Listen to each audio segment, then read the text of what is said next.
Good morning, everyone. So I started with the slide is the October low in. I think it's too early to tell, but I don't think so. It's close, a lot closer than we were at the beginning of the month. Um, Waiting to hear some talk about the bear market in the transports. Another fraction or two down, it'll be down 20%. That's the accepted measure.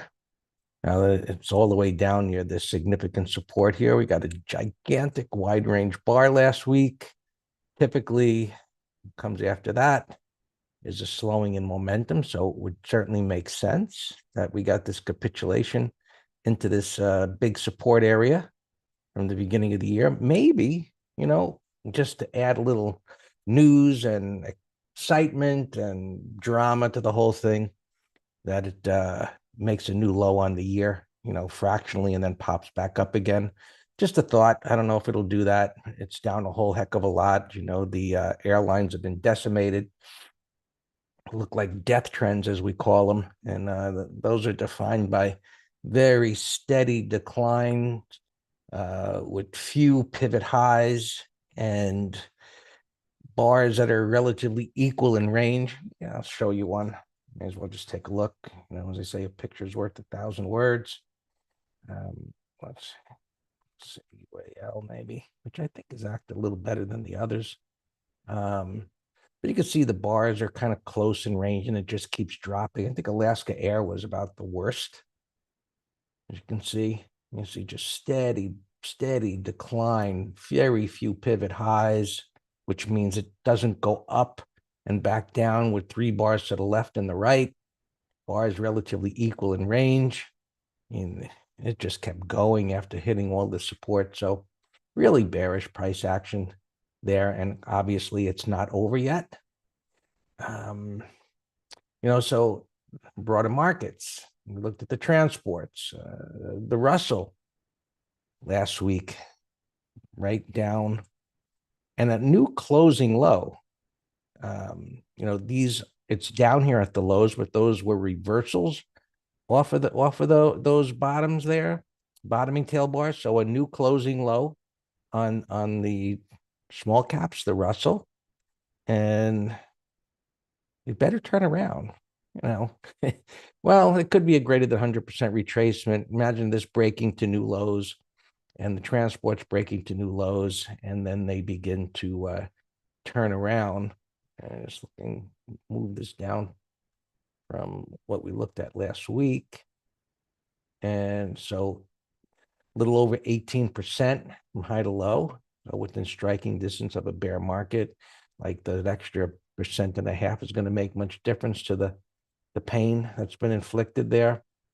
No mention of the death cross on the Russell there when it happened that I heard in the media.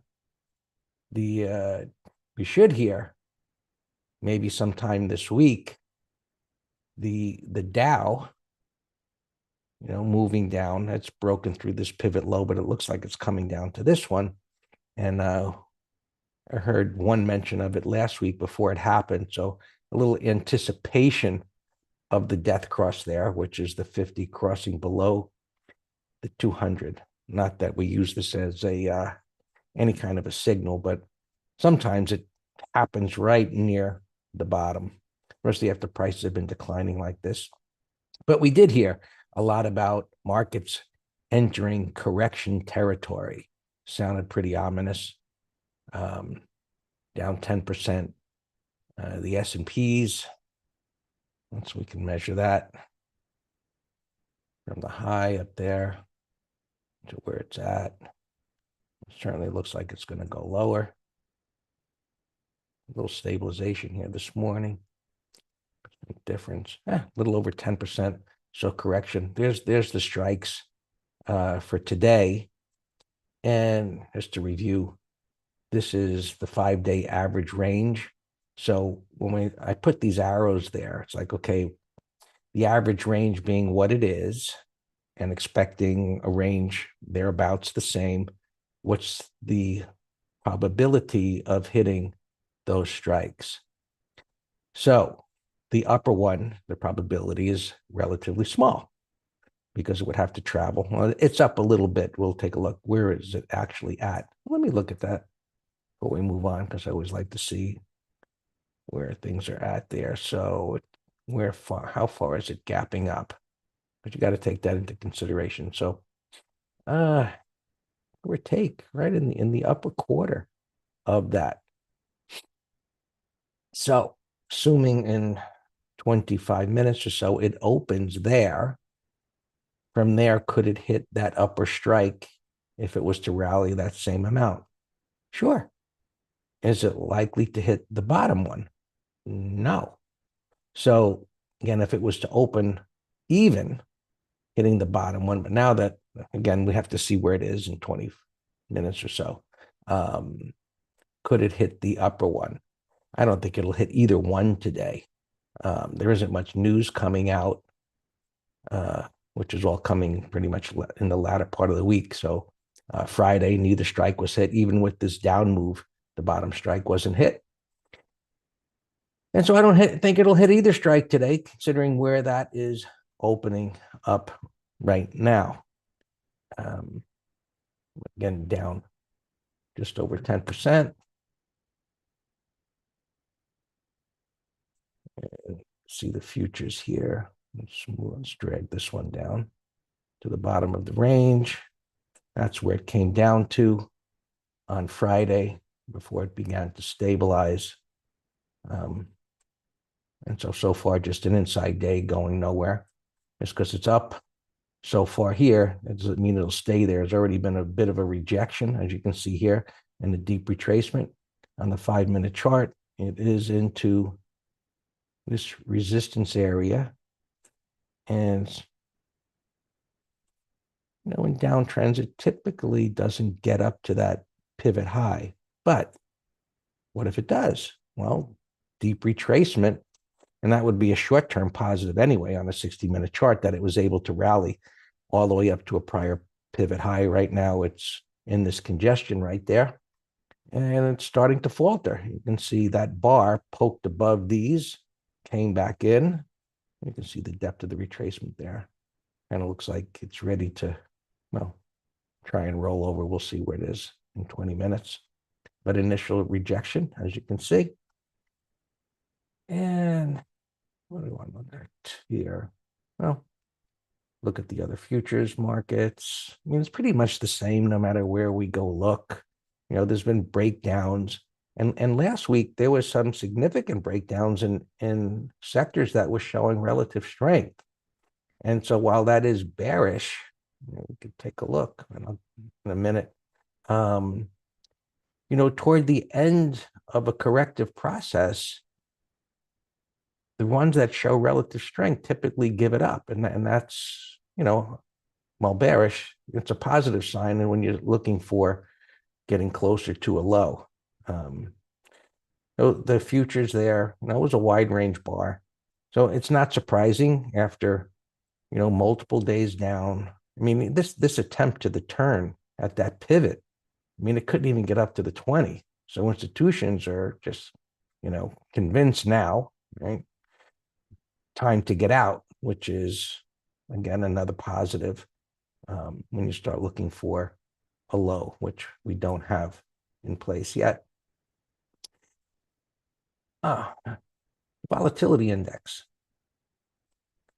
was a little surprising and really communicates some complacency. As much as prices went down as they did, it was surprising that the volatility index didn't push higher last week as decline. So historically, that's communicated complacency and another reason to believe that the low is not in yet. So we'd like to see that start to move up toward anywhere near this prior high. Interest rates did nothing last week for the most part. Interesting how it whipped back and forth. It was kind of wild. And, as it moved up, it looked like it was going to poke through 5%. This was Monday, where it was like, oh, for certain it's going through 5%. And the markets opened lower. And then as that rallied, this went down, it rallied and It was kind of a whip back and forth, back and forth. But then as it went down at the end of the week, the market didn't rally. So it was another reason to see that institutions were dumping, right, some capitulation in light of the 10-year coming down. So keep an eye on this to see if it breaks this pivot low here. Set an alert. You don't have to watch it all day. And set an alert up here and see if it moves up. The 13-week didn't do anything. So it just chopped sideways. So no message there.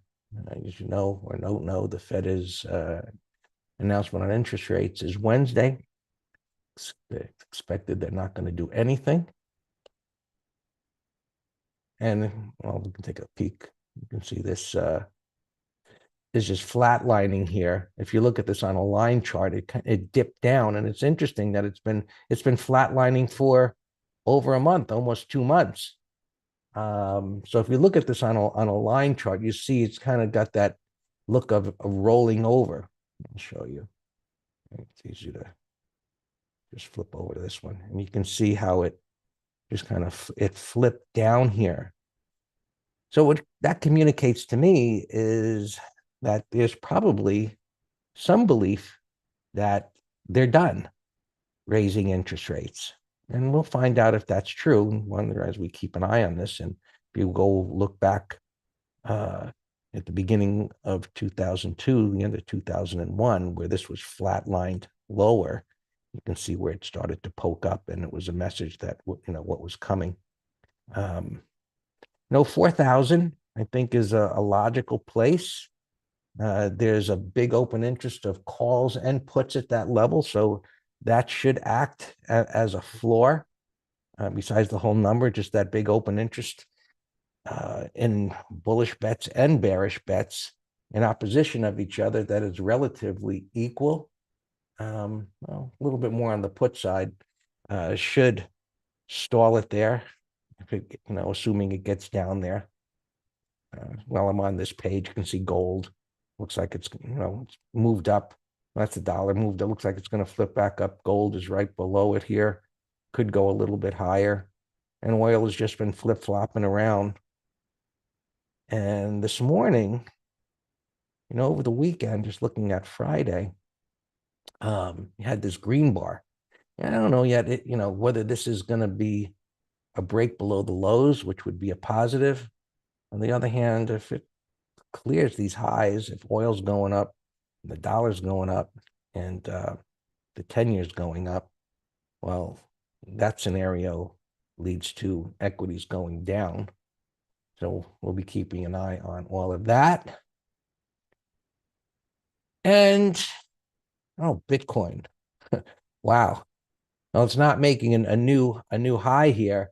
It's up 900 points. It was a monster rally. It broke above this resistance here, which suggests it's going to go higher. So the different stocks that are affected by Bitcoin strength, we saw those move up next week. We'll be keeping an eye on those, and a little extended on the short term, looking for those on pullbacks. And we looked at the dollar. Just look at the euro here. Just flip-flopping around. It is at support, but no ability to move up. And now that the dollar flipped up last week, that goes up. I guess this has to go back down, give or take. The pound here looks like it's going to go down. So another thing in alignment to support the broader markets moving a bit lower before we get that low. Before I turn it over to Dan, our internals are not aligned yet. So this is where there was this huge increase in bearish bets down here. Numbers that I hadn't seen in quite a long time. Intraday, the alert went off. I think it was at 1.7. Prices came down to the 200. It's interesting that so many would start betting on a crash after a decline to the 200 MA, but historically it happens that way. So breadth and sentiment got lined. We got the little rally now coming back down, and we need to see this move down and these aligned, and that is when we should get some price action, right, that is supportive of the end of year rally starting to begin.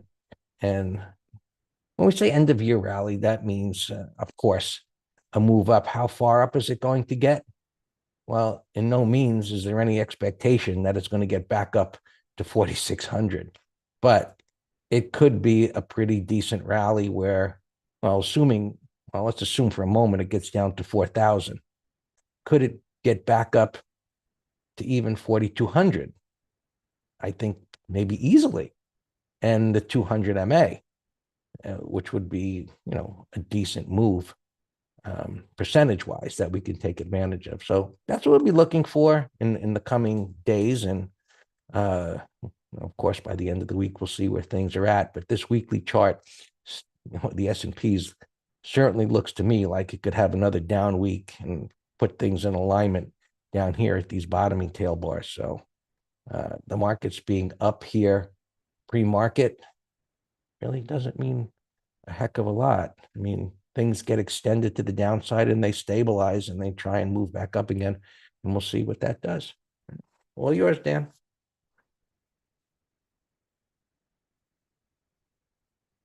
Good morning. Yeah, as we know, the last time they attempted to stabilize and move up last Monday and Tuesday, they didn't get very far. But our scenario was playing out perfectly so far. Now, ideally, we would have gapped lower, in my opinion, and sold it, or even flat, it don't matter. But ideally, I would have loved to sell off until Wednesday market close after, don't forget, we have Fed day this week. And everybody knows they're not going to raise, but as always, they're going to be focused on the words. And that, I think, would be a just perfect scenario. Continue to sell off. So I hope, Greg, that this is not the eventual bottom, and then we're caught. Do we chase? And then it's, up here, and then we got to change our plan of inverse head and shoulders. The easy entry is selling off into You're going to need a big wide green bar, Dan. So until that happens, or there's a big bottoming tail bar, there's no indication of a bottom. So whatever happens, we'll go with it. Right. But I mean, look, I hear what you're saying, but let's say we close at 416 today. That would be a big old 180. For a bounce. I still have no idea if it's the final bounce, but that would be so. If that was to happen, the deal. We look for weekly put spreads, and no worries. We'll figure it out. No, I said that in the video that once we get this turn, it's going to be put spread galore. All right, Raul asking about I'm shorting this Friday's low. It's fine. I just have couple caveats, Raul. Number one is this is a big move up, so to speak, that traded over this red bar. If the market's going to turn, I don't think that's making a new low myself. But it is a sell setup. It's worth watching. All right, let's look at a couple of earnings stocks. McDonald's, that's a nice gap breakout of this consolidation. So I posted this as a put spread idea. Oscar November earnings, big gap down here. That's worth watching in the category of a big gap down. Let's see if it stabilizes. I'll put that in another window. SJW, potential bottoming pattern, but I can't tell where it's opening. Sophie, that's pretty big gap, 760, but a gap in a downtrend, nothing to do. This is a big gap on earnings. WDC, that's a monster. That's a shock gap. But remember, a shock gap is not a tradable event. I need a pattern, a void, etc. And that, other than maybe a put spread. Is there a newsletter with direction? Oh, Robert, are you kidding me? Absolutely. The advisory and swing letter and the ETF letter are both directional stuff.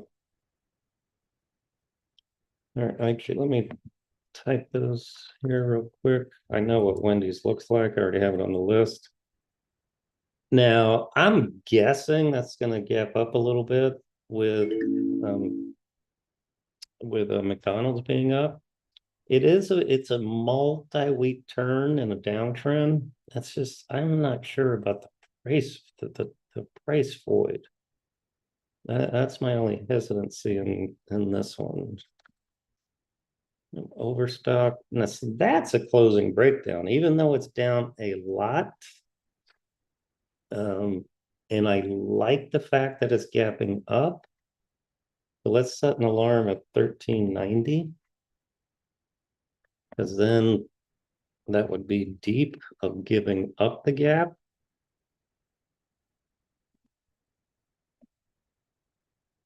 Coding. I wouldn't swing it myself. It's just down so much. I like Overstock better, but maybe day trade. This, you see the difference of these? This is a better new swing, Aichi, because of Thursday's little topping tail. It's closer to the 20, closer to resistance. But yeah, that one's much better. I'll set an alarm 1408.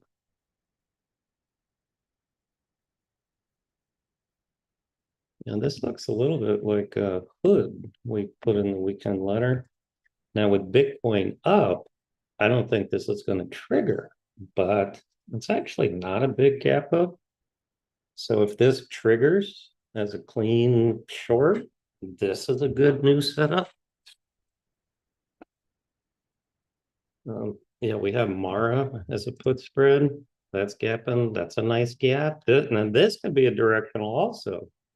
30-minute high. Let's just make sure it wants to hold the gains. I guess had an alert go off LNT. And that was that's a M top in a downtrend. IGJ. It's on support. That would be a better 1, 2, 3. See if it can go just chug along sideways today. Yeah, I think that's on my list somewhere. There's a couple wide range bars like that, but they're up a lot. AR, same. QSR, Patrick. I don't see any great pattern there. Tell me what you're thinking though. Elta on YouTube. Sold some spider and Q puts. Okay to exercise. I'm not sure what you're asking about exercise.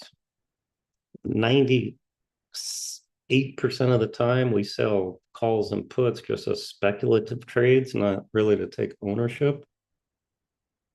How do you exercise a short put? Well, Ed, there's two ways. One is the OCC will auto execute it if it expires 1 penny or more in the money.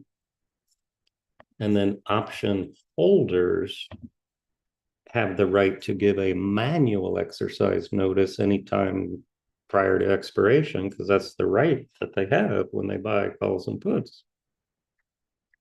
All right, WDC, we talked about XPO. So there's another big gap, but nothing to do. ALX, no volume, you're gone. BGC. It's a bull rectangle, but it's a bear 1, 2, 3 with a price void. And I don't see any gaps. We'll come back. CNA, I don't see a gap, but as of right now, it's a big fat sideways range. Same with L Lima. Chevron got an upgrade today, and this was on my list as a Climo. So I posted this if it can take out the 30-minute high, which means just let it chop around for 30 minutes. And then at 10 a.m., you set an alarm 1 penny over the day's high, and we'll look to sell a put spread for Friday. Checkpoint, gapping down on earnings. Yeah, I saw a print down here closer to 126. It's a bearish gap, but I was hoping I would put it into the excessive gap category, but it's a mess right now. There's a couple little guys gapping up big here, but that gap's too big for me. SRC 3610. Now, I like to point out hypotheticals just to give you a picture of a tier one pro gap. Let's say hypothetically this was gapping up to here, 3380, 34-ish. Then this would be a bullish gap over a red bar. And then the pattern is a W bottom new low plus, a breakdown failure. You all see that? But the problem is the gap's too big and it's gapping up here now. It's gapping up to this breakdown area. Schwab, it could be a new low reversal with this 123. I have an alarm at 5150. Overstock, we just talked about. All right, let me come up here. Fiber, I think there was an article in Barron's. They were talking about some inside buying. Chewy, breakdown failure is on our long list. My alarm went off. Let me reset it. Chewy new alarm 1850. And I was going to give it as a put spread, but no juice. But 30-minute high, this could be a directional idea.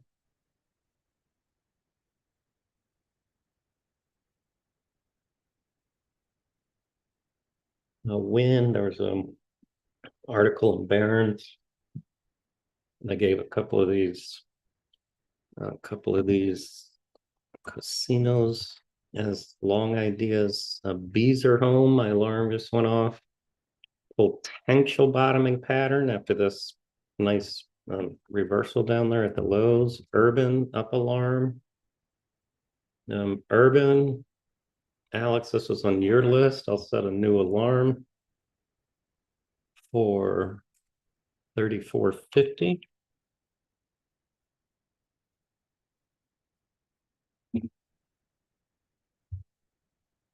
Not rushing into anything this morning. Google, we had as a put spread idea, as a Climo. So that's good to go. Coup, alarm, nothing to do, but my alarm went off. Oh, I know. This was a put spread idea over the closing price. All right, so that's good. That's good to go. All right, McDonald's coming in a little hard. Let me see what the midpoint is. It's only 66 cents. And I posted $1 minimum, so nothing to do with that right now. Mara, let me just reset the alarm. Well, it didn't go off. Mara has to take out Friday's high. And fiber, up alarm. It's kind of a bear sandwich. We'll see how it closes. All right, this checkpoint middle chart is a big old mess. I have no interest in that. Sting was a long idea. That looks good. Sting's a go.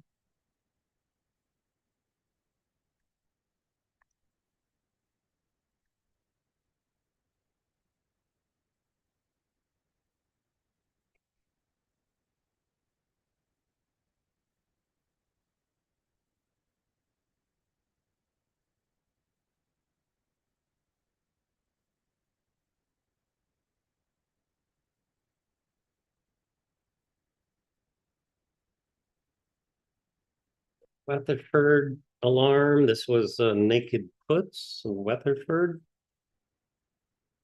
Let me see which ones we were doing. We were doing the 85 puts for 70 cents.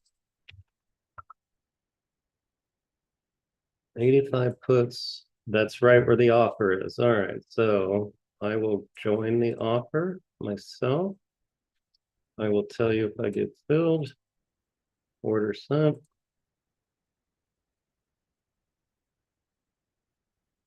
And coup, we were shorting the 52.5 puts. Dollar Tree alarm. All right, coup. 50. All right, coup, we are not filled. And Dollar Tree, I had an early alarm, so ignore it. SCU.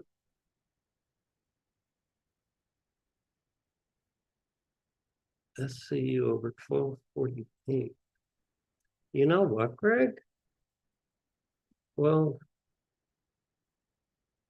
Greg, I did not see this bar in the weekend letter. I thought we were buying over these two bars.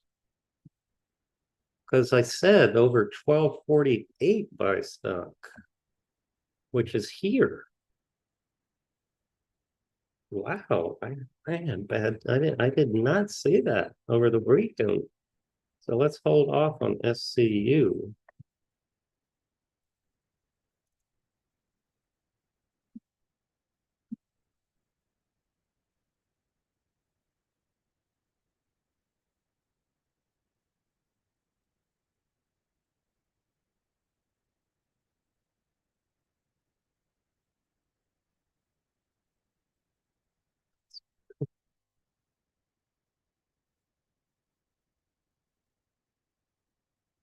FTMT. All right, McDonald's coming in hard.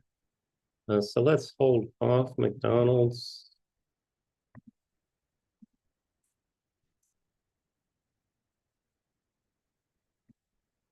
I don't like when bullish gaps come in hard, so just hold off on that. We'll watch it for stabilization. CVX, as I said. All right, Google. Google is a go.